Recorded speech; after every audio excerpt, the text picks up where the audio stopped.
First things first, you have to know that prostate cancer is a very common disease in the United States. It affects approximately 1 in 6 men. That's over 200,000 cases per year. You'll also hear that prostate cancer is the second leading cause of cancer death. That's about 35,000 cases a year. Anytime a patient comes into the office, we look at 3 major factors. The first is the PSA. With the PSA level, we look at patients and decide what category they're in. 0 to 10 is favorable, 10 to 20 is intermediate, and 20 and up is poor. The next factor we look at is the Gleason Score. The Gleason Score is a measure of the pathology under the microscope. The more like normal prostate, the lower the score. The less like normal prostate, the higher the score. The scores range from 1 to 5.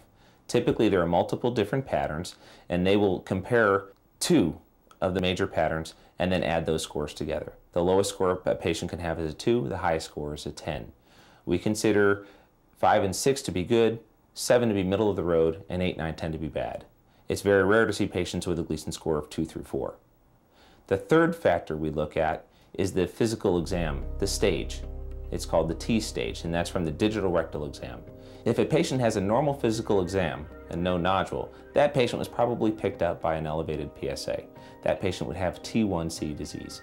If they're a nodule, it could be T2A, T2B, or T2C, and further extension of the prostate cancer outside of the gland is T3.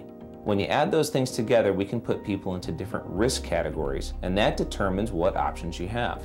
The lowest risk patients, those with a Gleason score 6 and below, a PSA of less than 10, and T1C or maybe T2A disease, are very favorable and have a survival of approximately 90%. Another factor that we look at is the percentage of positive biopsies. If 6 cores were taken and 5 of 6 have cancer in them, that's different than if just 1 of 6 or 1 of 12 cores have cancer as well.